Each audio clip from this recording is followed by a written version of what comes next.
Voici les titres à la une de l'actualité ce soir. Alors que la journée mondiale de l'eau est célébrée ce samedi 22 mars, des habitants de certaines localités du pays n'ont pas accès à l'eau potable.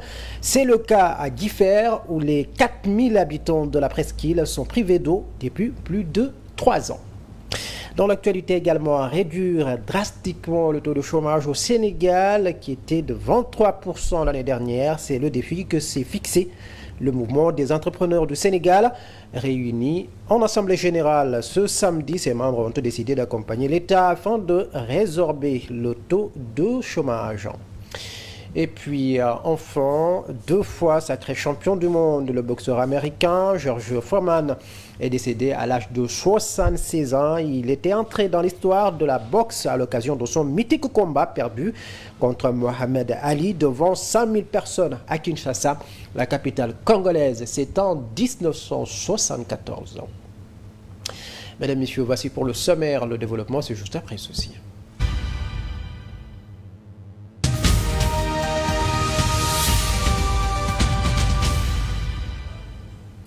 Soyez les bienvenus dans ce journal si vous nous rejoignez. Célébration de la journée mondiale de l'eau ce samedi 22 mars 2025. La problématique de la disparition des glaciers du réchauffement climatique est le thème de cette année. Ces glaciers représentent environ 70% des réserves d'eau douce de la planète. Les ministres de l'hydraulique et de l'environnement ont co-présidé la cérémonie dédiée à l'événement à Dakar ce matin. C'était le lieu de rappeler l'importance des ressources hydriques, la nécessité donc de les préserver. Ils ont aussi évoqué les conséquences de la fonte des glaciers dans les zones polaires. Compte rendu signé Diomombaye. Le thème choisi pour la Journée mondiale de l'eau 2025 revêt une importance capitale. C'est une invite à la protection des glaciers, le plus grand réservoir d'eau douce de la planète. Leur fonte irréversible, en raison du réchauffement climatique, constitue une grave menace sur la disponibilité des ressources hydriques. En modifiant les océans, le réchauffement climatique modifie tout le cycle de l'eau, l'intensité et la fréquence des précipitations, mais surtout les événements océaniques extrêmes. La cryosphère constituée par l'ensemble des glaciers occupe 10% de la planète et est l'habitat d'une biodiversité spécifique. Et dans la littérature, on nous dit que le taux de fonte des glaciers a bondi de 65% en 30 ans. Au Sénégal, à l'image des autres pays côtiers, les conséquences de ces perturbations dans les écosystèmes aquatiques sont de plus en plus visibles. En effet, au Sénégal et dans d'autres pays côtiers, nous observons déjà les conséquences directes, telles que l'élévation du niveau de la mer, menaçant les infrastructures côtières, entraînant la salinisation de nos terres et l'intrusion saline dans les nappes phréatiques, tout en réduisant la disponibilité en eau potable et agricole. D'ailleurs, sur les rochers, sur la grande côte atlantique nord, de Kayar à Saint-Louis, le constat partout est effarant. Pour assurer une gestion durable de l'eau, le Sénégal a mis en œuvre plusieurs initiatives. Cela se traduit par le développement de nouvelles solutions d'approvisionnement en eau, tels que les grands transferts d'eau à travers les autoroutes de l'eau, le dessalement de l'eau de mer, le suivi et la protection de la nappe phréatique par la DGPRE, mais également par l'adoption de politiques de gestion de l'eau basées sur des évidences, en intégrant les impacts du changement climatique et les besoins actuels et futurs de nos populations. Le Sénégal compte aussi renforcer la coopération transfrontalière pour une gestion équitable et durable des ressources en eau. Diomombaye, le Sénégal fait partie des rares pays de l'Afrique subsaharienne ayant atteint les objectifs du millénaire pour le développement OMD en matière d'eau potable en 2015 et dont les objectifs, ou plutôt les programmes pour l'atteinte des objectifs de développement durable ODD restent rassurants vis-à-vis des défis à relever avant 2030. Selon le ministère de l'eau et de l'assainissement, 98,8% des ménages en milieu urbain ont accès à l'eau contre 91 en milieu rural. Ces chiffres datent de 2024. Malgré ces résultats, il faut noter que des efforts restent encore à faire car il existe encore des habitants dans certaines localités du pays qui n'ont pas l'accès à l'eau potable. C'est le cas de Differ où les 4000 habitants de la presqu'île sont privés d'eau potable depuis plus de 3 ans. Regardez. C'est un véritable paradoxe. Alors que la mer menace sérieusement son existence, la presqu'île est privée d'eau potable. Les robinets marchaient au début, mais depuis 3 ans, l'eau ne coule pas. 3 longues années que le liquide précieux ne coule pas des robinets. Alors pour s'approvisionner en eau, les 4000 habitants de Differ sont obligés de casquer fort, acheter des bouteilles d'eau dont l'unité est à 250 francs CFA ou recourir à l'eau salée des puits qui présentent des risques pour leur santé. Nous utilisons l'eau des pluies. À l'approche d'élections, des camions citernes nous ravitaillaient en raison de 250 francs la bouteille. Un jour, quelqu'un m'a amené une facture. Je lui ai dit que je n'allais pas la prendre, ou si je la prends, j'allais la déchirer. Je m'adresse au président de la République. Président, nous avons besoin d'un forage et un centre de santé. Comme ça, celui qui a soif boira une eau de qualité. Et celui qui est malade aussi pourra se soigner. Cependant, les périodes difficiles pour les uns sont souvent bénéfiques pour les autres. Cette pénurie d'eau interminable a créé un business qui rapporte.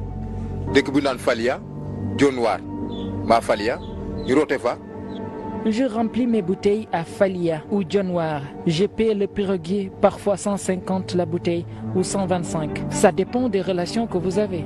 Je vends jusqu'à 50 bouteilles par jour. 50 bouteilles par jour, 60 bouteilles. La plupart des vendeurs comme Diop remplissent leurs bouteilles dans les îles aux alentours. Pourtant, les câbles qui ravitaillent ces localités traversent Differ selon les habitants qui dénoncent une inégalité. Mais les habitants de Niodior, Dionewar et Falia ont une eau de très bonne qualité. Pourquoi nous ne pouvons pas en avoir aussi alors que les câbles traversent Differ? L'accès à une eau de qualité est reconnu comme un droit humain par l'Assemblée générale des Nations unies depuis 2010. Ayant été privés de ce liquide depuis 3 ans, les habitants de Differ estiment que leur droit, l'un des plus fondamentaux, a été ainsi violé. Et dans le même chapitre, les producteurs de la vallée du fleuve Sénégal sont confrontés à un problème de maîtrise de l'eau. Bientôt fin mars, beaucoup de cultivateurs n'arrivent pas encore à irriguer leurs champs à usage agricole. Pour cause, ils sont confrontés à un manque d'eau désespéré. Ils lancent un appel au président de la République, Bassirou Diomaye Faye. Aujourd'hui, nous sommes réunis au niveau de la commune de Ronk, plus précisément au pompage de Bépar. Donc le Bépar constitue le pompage qui irrigue presque toutes les productions qui sont au niveau de la vallée. Leur problème numéro 1, c'est le problème de la maîtrise de l'eau. Parce qu'on ne peut pas concevoir aujourd'hui, nous sommes presque au mois de fin mars. Les producteurs n'ont pas encore irrigué leur plantation, leur champ à usage agricole pour la riziculture. Mais aussi, on ne peut pas concevoir, certains producteurs ont fait déjà leur semis, mais jusqu'à présent, ils ne peuvent pas avoir de l'eau dans leur plantation. Ça, c'est un problème qui gangrène aujourd'hui la population du département de Dagana, en particulier les producteurs. Nous lançons un appel à Monsieur le Président de la République pour lui dire que notre ministre de l'Agriculture, il a fait une tournée de 3 jours dans la vallée. Il nous avait promis des promesses interminables concernant le financement, concernant la maîtrise de l'eau, concernant le problème du DAP, etc., etc. Mais jusqu'à présent, les producteurs sont désespérés. Que c'est fixé. Autre chose également dans ce journal, réduire drastiquement le taux de chômage au Sénégal qui est de 23% en 2024. C'est le défi qui s'est fixé le mouvement des entrepreneurs du Sénégal. En assemblée générale ce samedi, ils ont décidé donc d'accompagner l'État afin donc de résorber le taux de chômage tout en misant sur une politique entrepreneuriale. Compte rendu signé Momar Cissé. Résorber le taux de chômage reste un défi titanesque pour le régime en place. Le mouvement des entrepreneurs du Sénégal entend bien accompagner l'État tout en misant sur l'entrepreneuriat pour une souveraineté économique. Alors nous appelons tous ces jeunes femmes, encore une fois, à venir participer au MES. Venir pour non seulement plus solidifier, c'est-à-dire leurs projets dans toutes les activités. Plus particulièrement, on leur lance un appel, surtout à la création du savoir-faire local du Made in Sénégal. Les jeunes constituent une frange importante de la société. Selon le représentant du ministre de tutelle, il est idoine de doter les jeunes entrepreneurs des moyens nécessaires afin de sentir un impact réel dans le PIB. Vu l'importance. À mon avis, il est idoine de doter aux entrepreneurs locaux de moyens nécessaires aussi, parce qu'il s'agit là de résorber le gap. Alors, il existe des défis auxquels nous devons faire face. Donc, leur donner de moyens conséquents reste aussi une meilleure solution. Cette Assemblée générale du mouvement des entrepreneurs du Sénégal a réuni autant de cadres du patronat. Il s'agit pour ses membres de trouver des solutions idoines pour faire face au chômage. Momar Sissé, pour lutter contre le chômage justement et l'immigration clandestine, la coordination départementale du PASTEF Louga a initié une formation en entrepreneuriat pour offrir aux jeunes des opportunités d'insertion économique. Ce programme ambitionne de former 100 jeunes chaque année afin de favoriser leur autonomisation et réduire le taux de chômage. Regardez.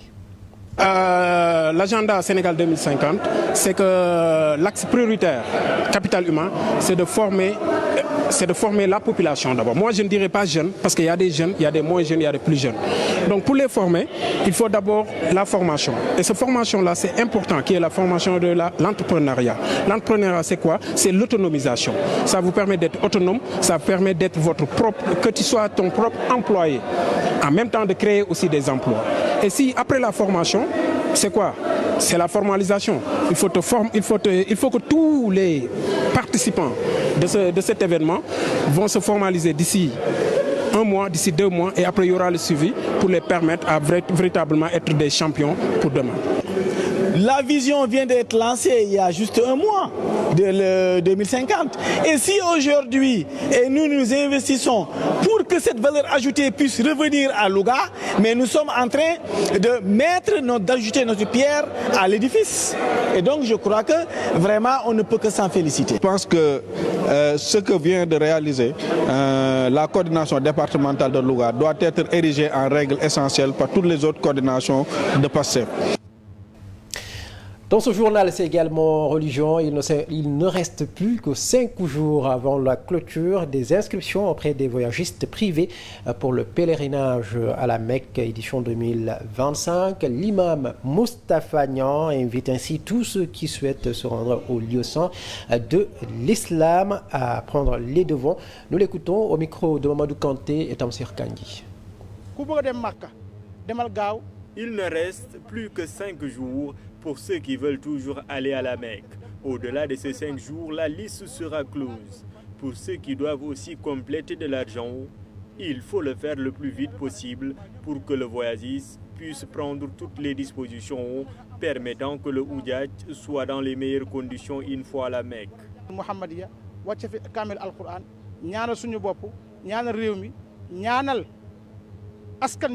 Ainsi, nous avons prié aujourd'hui ici à la mosquée Sunnatul Muhammadiyya pour tout le monde, notamment les futurs pèlerins. Nous n'avons pas aussi oublié ceux qui nous facilitent chaque année le pèlerinage, le corps médical ainsi que le personnel administratif.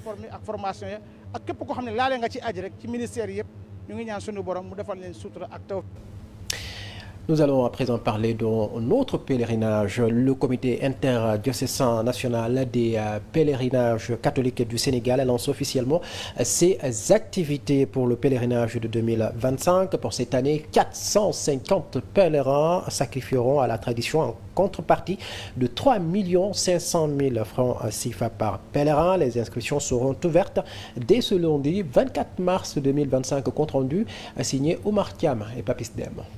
Le comité interdiocésain national des pèlerinages catholiques du Sénégal lance officiellement ses activités pour le pèlerinage de 2025. Pour ce rendez-vous annuel de la foi, de l'espérance et de l'adoration, les contours de ce voyage spirituel ont été dévoilés ce matin. Les inscriptions vont démarrer ce lundi 24 mars 2025 et se poursuivront au prorata des places disponibles au prix de 3 500 000. Les dispositions classiques seront également prises avec notre partenaire Vered, l'agence israélienne qui a gagné le marché au titre de l'année 2025. Comme à l'accoutumée, États et collaborateurs du SYNPEC ont concouru au bon déroulement des activités de cette année jubilaire placée sous le thème « Avec Marie, pèlerin de l'espérance ». Le SYNPEC est heureux par conséquent, avec le soutien de l'État, premier et principal partenaire de l'Église catholique, d'offrir la possibilité cette année à 450 fidèles chrétiens de faire cette démarche jubilaire en terre sainte d'Israël et de Palestine, à Rome en Italie et sur les tombes des apôtres, et pour finir à Lourdes.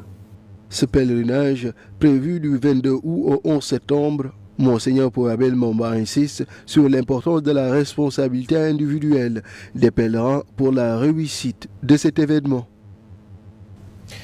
Oumar Thiam, à Tivaouane-Peulh, une commune du département de Rufisque fait face à une insécurité galopante. Les vols et les agressions y sont devenus fréquents. Récemment, une mère de famille a été dépouillée d'une forte somme d'argent et des bijoux en or. Voici son témoignage au micro de Bakary Cissé.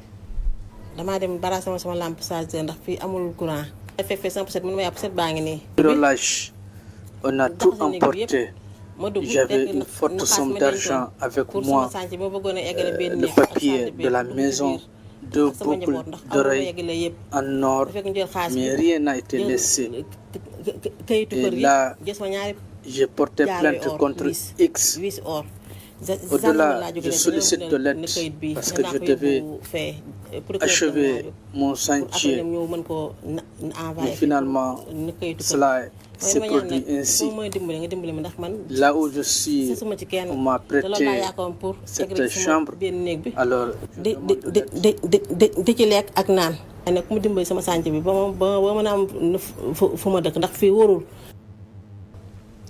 Et puis l'actualité hors de chez nous pour terminer. L'administration du président américain Donald Trump a annoncé hier vendredi 21 mars 2024 mettre fin par ordonnance au statut légal de plus de 500 000 migrants latino-américains. Une décision qui concerne environ 532 000 Cubains, Haïtiens, Nicaraguayens et Vénézuéliens arrivés aux États-Unis dans le cadre d'un programme lancé en octobre 2022 par l'ex-président Joe Biden et élargi en janvier de l'année suivante, mais ils ont désormais quelques semaines pour quitter le pays. Et puis sport, boxe, mort de George Foreman, l'adversaire de Mohamed Ali. Dans le combat du siècle à Kinshasa, 2 fois sacré champion du monde, le boxeur américain s'est éteint hier vendredi 21 mars à l'âge de 76 ans. George Foreman était entré dans l'histoire de la boxe à l'occasion de son mythique combat perdu contre Mohamed Ali devant 100 000 personnes à Kinshasa, l'actuelle capitale de la République démocratique du Congo. C'était en 1974. Mesdames, Messieurs, ça n'est tout pour cette édition. Merci à vous qui l'avez suivi. Excellente suite de programme à toutes et à tous.